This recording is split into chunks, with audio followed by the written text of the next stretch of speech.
I'm Jacques Cohen. I'm a composer and conductor and arranger.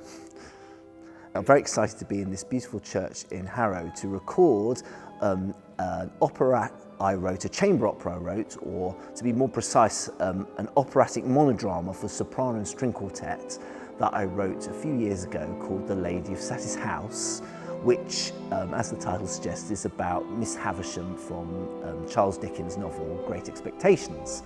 And we first performed this, we did a fully staged performance of this, two performances at the Riverside Studios in Hammersmith as part of the Tête-a-Tête Operatic Festival in 2012.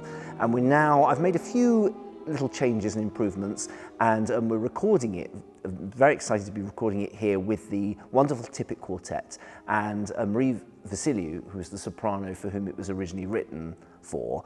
I worked with Marie for a number of years. We were students together at the Royal College of Music quite a few years ago, and I know her voice very well, and I felt that this role would suit her voice. Her voice over the years has become, I think, much more dramatic. So it's obviously she's a very melodramatic character in her wedding dress that she was famously jilted on her wedding day, and she, following that, she closes up the house, lives in total darkness, except artificial light and candles. She never sees the light of day, and she's constantly mourning for the fact that she was jilted, and eventually plans her revenge on the male sex. And anyone who who's read the book knows that Pip, the main character of Great Expectations, becomes the target.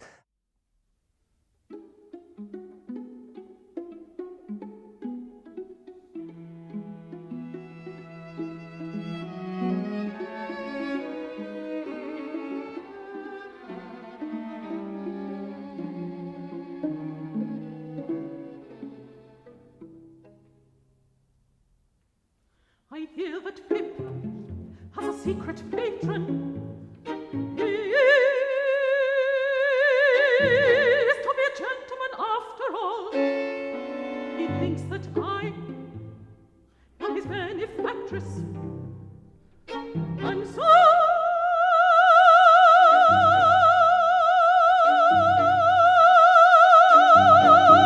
to the pockets. It is better than I could have hoped. It is